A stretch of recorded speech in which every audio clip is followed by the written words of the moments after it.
La Academia de Peritos Forenses les presenta el curso Análisis Forense de Lesiones. Contenido del curso: descripción técnica de planos y regiones anatómicas, generalidades, clasificación y descripción de las lesiones, contusiones simples y complejas, contusiones del sistema óseo, lesiones causadas por arma blanca,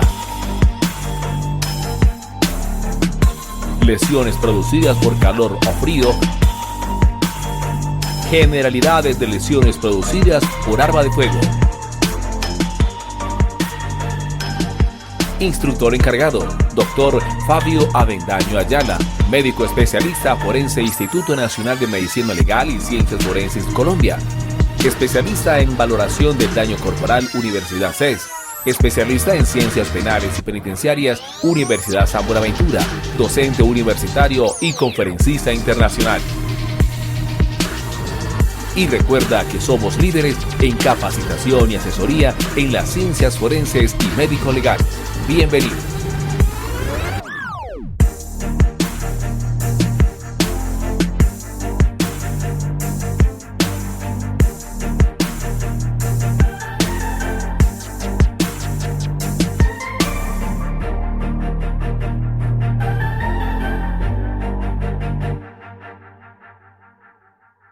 Damos inicio al curso de análisis forense de lesiones.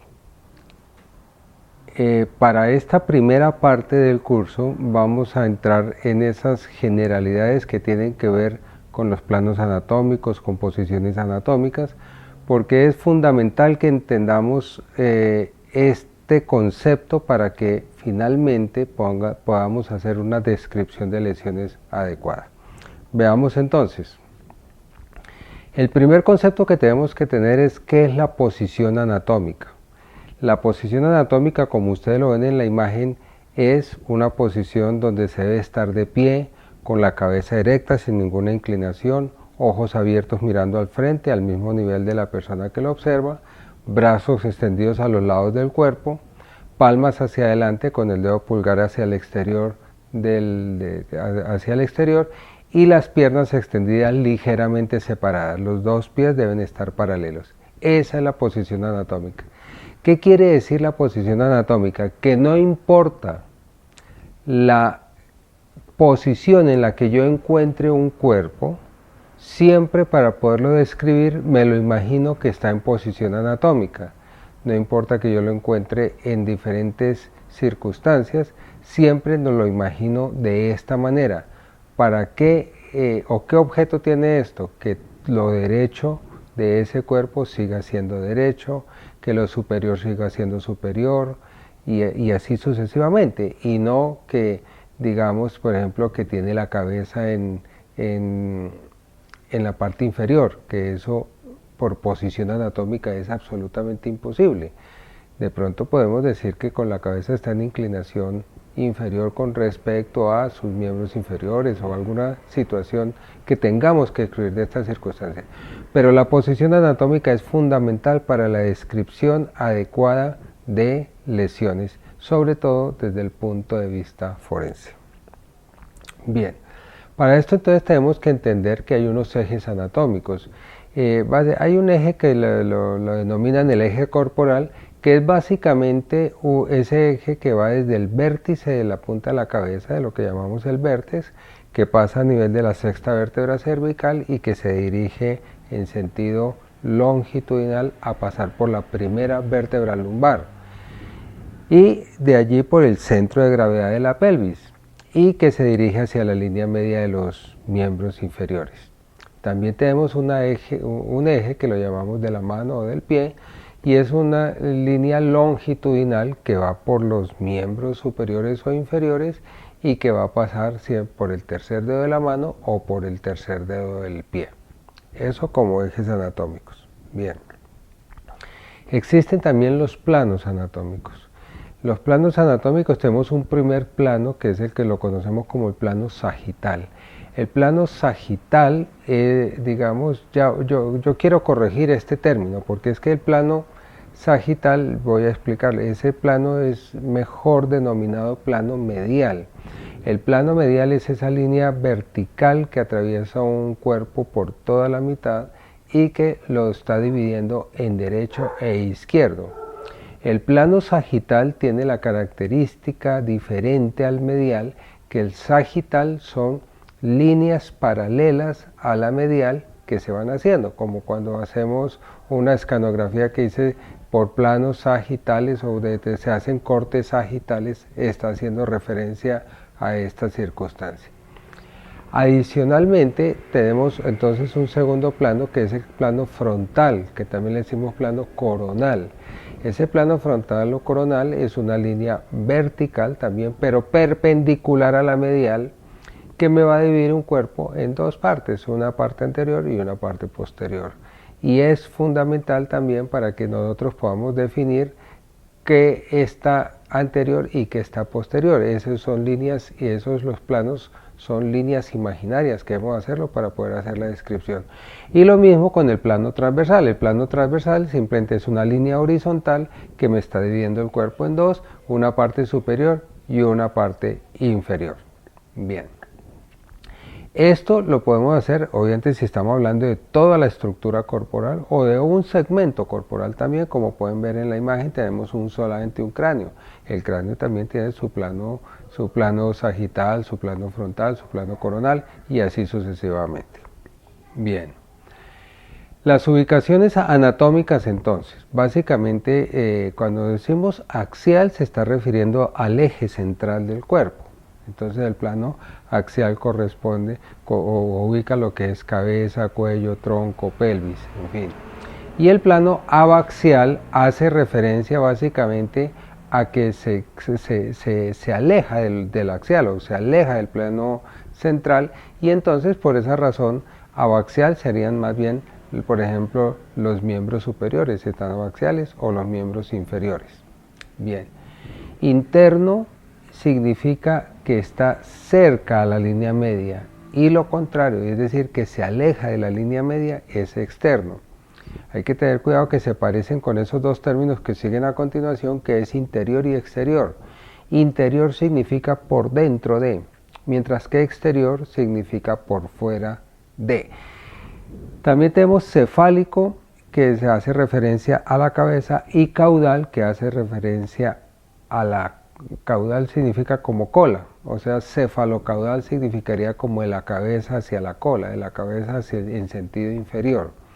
Esto básicamente lo utilizamos porque nosotros, aparte de estas ubicaciones anatómicas, también tenemos que hacer la descripción anatómica, y se recomienda desde la anatomía y desde la descripción forense de lesiones que las lesiones se describan en sentido cefalocaudal, es decir, de superior a inferior. Que se describan primero lo anterior y luego lo posterior, y que se describan de medial a externo, ¿cierto? Porque es la forma adecuada de describir estas lesiones. Tenemos adicionalmente los términos proximal y distal. Proximal significa cerca del origen o la raíz, ¿cierto? Es decir, si estuviéramos hablando del miembro superior, como por decir hablar del miembro superior derecho, el origen del miembro superior derecho es el hombro derecho. Quiere decir que todo lo que esté cerca al hombro será proximal, y lo que se aleje del hombro será distal, como en el caso de la mano, por decir algo. La mano es distal con respecto, bien, y el brazo es proximal hablando del miembro superior. Bien. Tenemos otras ubicaciones anatómicas que pues, es anterior o ventral. Son sinónimos entre sí, se puede utilizar cualquiera de las dos. A veces la palabra ventral, conozco algunos autores que utilizan abdominal, y es mejor no confundir estos términos, es mejor utilizar anterior y posterior en mi concepto, pero podemos utilizar la palabra ventral también, o también podemos utilizar, refiriéndonos a la cara posterior, que también utilicemos la palabra dorsal. Asimismo tenemos dentro de las ubicaciones la superior y la inferior. La superior significa que está por encima del plano, de un plano medio, como lo vimos que es una línea horizontal que estamos atravesando, y todo lo que estuviera por encima de esa línea horizontal será superior y todo lo que esté por debajo será inferior. Superficial y profundo son otros dos términos. Superficial hace referencia básicamente como su nombre lo dice, a la superficie corporal, es decir, cosas que encontramos en la piel, por decir algo, ¿cierto? Eso está superficial. Y profundo sería algo que ya nos llega a un órgano, a una víscera, a una parte interna. Entonces tenemos una ubicación profunda, o la profundidad de algo, ¿cierto? La profundidad de una herida, por ejemplo, podríamos hablarla. Es una herida superficial, es una herida que compromete solamente las estructuras corporales, pero que tienen que ver básicamente con la dermis, con la epidermis, mientras que la profunda ya no estaría comprometiendo algo así como el tejido celular subcutáneo, los músculos, o inclusive podría interesar hasta huesos. Y es básicamente para referirnos de esa manera. Otras ubicaciones que podemos utilizar es la homolateral. Homolateral, que es sinónimo con ipsilateral, quiere decir del mismo lado, ¿cierto? Y lo contrario a ella se le decimos la contralateral, es decir, del lado opuesto. Bien, podemos utilizar cualquiera de los dos términos. Desde el punto de vista médico, un poco más radiológico, algo así, utilizamos mucho la palabra ipsilateral. Desde el punto de vista de las ubicaciones anatómicas, utilizamos más la palabra homolateral o contralateral. Supra e infra hacen referencia a supra por la parte superior, infra por la parte inferior, es decir, por encima de una estructura o por debajo de una estructura. Infra tiene un sinónimo que se parece sub, ¿no? Entonces, por ejemplo, uno puede decir una estructura como el mentón, entonces uno puede decir inframentoniana o submentoniana, supra, y así sucesivamente. Entonces, pues, son términos que debemos utilizar de acuerdo a las características que estemos describiendo.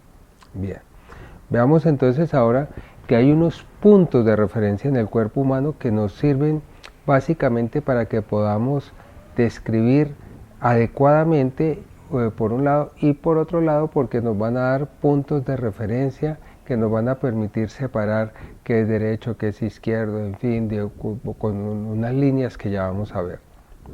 En el tronco, los puntos de referencia entonces por su cara anterior es la horquilla esternal.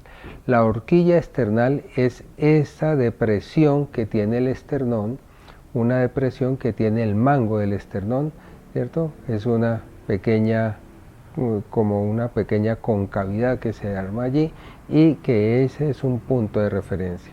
El otro punto de referencia hace parte también del hueso esternón, que es la punta, la apófisis sifoides, es la punta que tenemos, que podemos palpar, inclusive es un punto de referencia. Otro punto de referencia es seguir el reborde costal. El reborde costal en la parte inferior, como lo pueden ver allí, uno lo puede seguir y ese es un punto de referencia. Dentro de la parte anterior, ya no tanto del tórax, pero sí del tronco en general, está el ombligo, que es otro punto de referencia, y el pubis en la parte inferior, es decir, allá en la pelvis. Entonces son los puntos de referencia que tenemos por la cara anterior del tronco y que nos van a servir para hacer ubicaciones anatómicas adecuadamente, como vamos a ver posteriormente. Bien, estos mismos puntos de referencia nos sirven para que delimitemos algunas áreas del cuerpo, y esas las vamos a delimitar con unas líneas. Esas líneas nos van a permitir separar qué es externo, qué es interno, más o menos. Entonces, por esa razón tenemos una primera línea que se llama línea medioesternal, y esa línea medioesternal tiene que ver con esa línea que atraviesa el esternón por toda la línea media del esternón, por toda la mitad del esternón. A esa la llamamos una línea medioesternal. Hay unas líneas que pueden ir paralelas, pegaditas a los dos bordes laterales del esternón, y a esa línea la llamamos líneas paraesternales, si van paralelas a los bordes del esternón. Tenemos otra línea que se llama la línea medioclavicular. La línea medioclavicular es tomar la clavícula, y en todo el centro de la clavícula, ahí inicia la línea y se dirige en sentido inferior. Y normalmente, sobre todo en el hombre, la mujer puede tener un poquito de variedad anatómica allí, pero sobre todo en el hombre debe pasar por el pezón de la glándula mamaria y básicamente es como el punto de referencia para que se desplace esa línea. Bien. Y obviamente pues tenemos esa línea medioclavicular, pues tenemos una derecha y una izquierda, dada la simetría que tenemos en el tórax. Y adicionalmente hay otras líneas que son las líneas de las extremidades. Las líneas de las extremidades superiores en este caso son unas líneas que atraviesan por toda la mitad el brazo y que se dirige en el antebrazo y que irá atravesando la línea media del tercer dedo. Bien. Por la cara posterior, entonces, del cuerpo, tenemos una línea media posterior o medioespinal. Esa línea medioespinal es una línea que está atravesando toda la cara o que está atravesando siguiendo todas las apófisis espinosas de la columna vertebral. Y allí mismo tenemos dos líneas que se denominan líneas escapulares. Esas líneas escapulares están atravesando la escápula o el omóplato por toda su parte media y obviamente tendríamos una derecha y una izquierda. Y lo mismo, entonces habrá una línea para las extremidades, que es una línea que debe atravesar el brazo y el antebrazo, siguiendo también pasando por el tercer dedo, por la línea media del tercer dedo. Bien. Hay unas líneas laterales del cuerpo. Las líneas laterales del cuerpo, entonces el punto de referencia es la axila, ¿cierto? Entonces el hueco axilar es el que, si seguimos una línea ya desde todo el centro del hueco axilar en sentido inferior, vamos a decir que esa es la línea axilar media. Y la que cruza o la que arranca de la vertiente anterior del hueco axilar y que se dirige en sentido longitudinal, en sentido inferior, esa es la que les vamos a denominar la línea axilar anterior. Y obviamente también tenemos una vertiente posterior, allá del hueco axilar, que si seguimos la línea por allí, es una línea axilar posterior. Bien. Movimientos anatómicos. Los movimientos anatómicos hacen referencia o le da el nombre a los posibles movimientos o posibles ubicaciones con las que encontremos algún segmento corporal. Bien, los principales movimientos anatómicos son entonces la aducción. La aducción es básicamente llevar o acercar hacia la línea media. Entonces, si tenemos una línea media y los brazos están extendidos, están cerca de la línea media, están en aducción. Mientras que si tratamos de alejar los brazos, entonces estaríamos haciendo una abducción. La abducción es alejar de la línea media. La flexión hace referencia a llevar un segmento hacia otro. Por ejemplo, la flexión del antebrazo. La flexión del antebrazo básicamente es acercar el antebrazo hacia el brazo, y la extensión será lo contrario, es alejar del antebrazo. Así tenemos entonces algunas otras movimientos que tienen que ver, por ejemplo, con la rotación. La rotación es desplazar sobre un propio eje, por ejemplo, rotar la cabeza en sentido izquierdo o rotar la cabeza en sentido derecho, es decir, porque estamos desplazando sobre el eje, que sería la columna vertebral, la cabeza. Entonces, que quede en un sentido o el otro, decimos con rotación derecha, con rotación izquierda y así sucesivamente. Esto lo podemos hacer, inclusive hay movimientos que alcanzan a cubrir los 360 grados, y a ese movimiento le decimos la circunducción. La circunducción es una rotación pero de 360 grados. ¿Qué logra la circunducción? La pelvis, rotar sobre el eje de la columna. Podemos decir que hay una circunducción de la pelvis, que puede haber una circunducción del hombro cuando rotamos el miembro superior los 360 grados y así sucesivamente. Hay dos movimientos que están reservados al antebrazo. Esos movimientos son pronación y supinación. Pronar es llevar la palma de la mano hacia adentro, es decir, pronar. Pronar viene de tocar el tambor, es la rotación interna, ¿cierto?, del antebrazo, es rotar en forma interna del antebrazo, y la rotación externa es supinar o supinación. Esos son unos términos que se han también, ya vamos a ver más adelante en las posiciones anatómicas, que se han extrapolado para las posiciones anatómicas, pero en general son dos términos que están reservados exclusivamente al antebrazo. Bien, aquí tenemos algunos movimientos anatómicos, como pueden observar. Digamos ahí esa gráfica, que aunque se la estamos presentando porque tiene varios movimientos a los cuales nos estamos refiriendo, también tiene algunas cosas que habría que corregirle porque me considero que se salen un poco del... La primera imagen que ustedes ven en la parte superior izquierda, pues es una posición que arranca de posición anatómica, ¿bien? Y lo que está buscando es la flexión del antebrazo. Yo les voy a hacer con un modelo anatómico, vamos a mirar estos. Observemos entonces acá los movimientos. A partir de una posición anatómica, que sería la que tiene este modelo, podemos utilizar diferentes movimientos. Por ejemplo, esta sería la flexión del antebrazo, ¿cierto? Flexionar, acercar el antebrazo hacia el brazo, es una flexión, y su movimiento contrario sería la extensión. Bien, la flexión de la rodilla es en este sentido, ¿cierto? Porque este sería flexión del muslo, y esto sería extensión de la pierna, y así sucesivamente. Tenemos que, de acuerdo a lo que nos estemos refiriendo.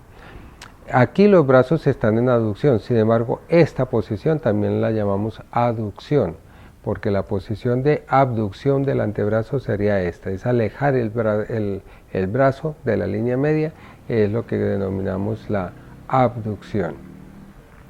La circunducción es la rotación completa de los 360 grados, que nos logra dar, es lo que llamamos la circunducción, que lo podemos hacer también en la cadera, ¿bien?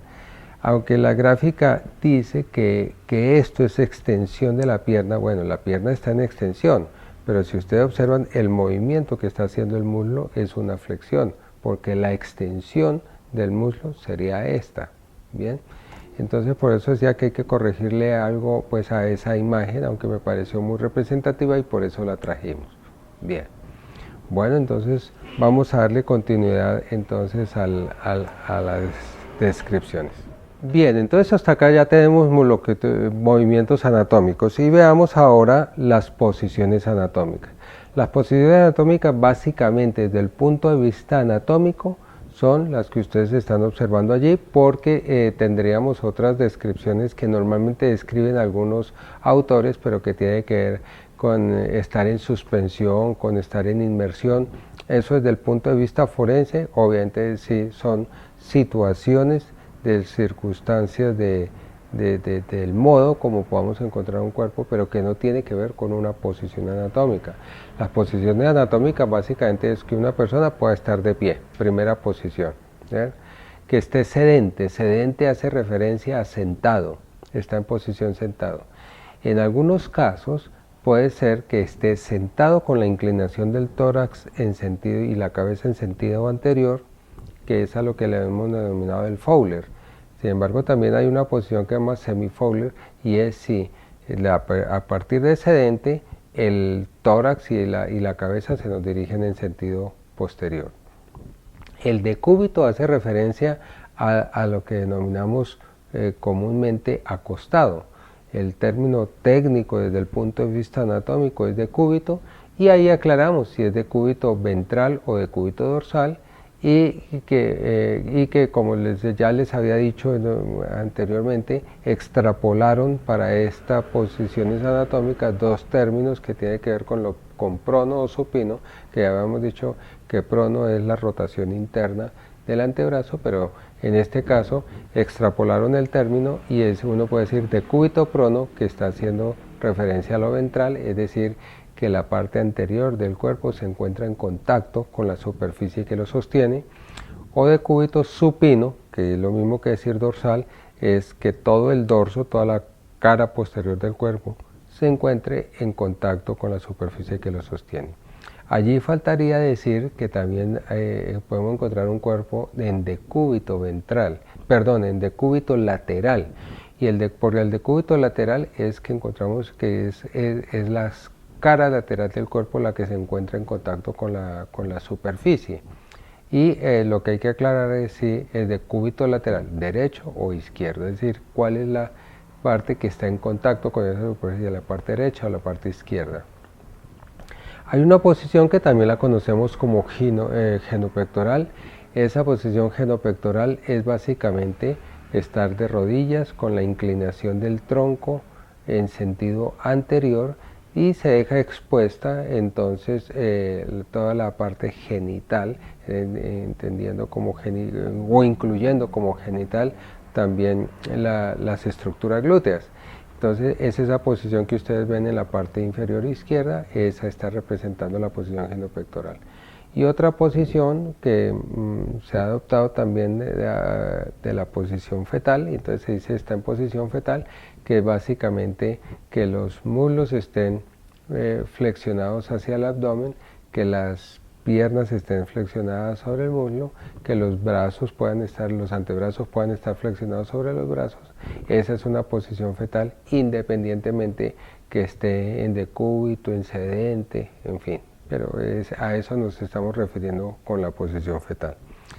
Bien, con esto entonces estamos dando las primeras generalidades que tenemos que ver con las estructuras anatómicas para que podamos entonces darle ahora sí continuidad a lo que es la descripción de lesiones. Muchísimas gracias.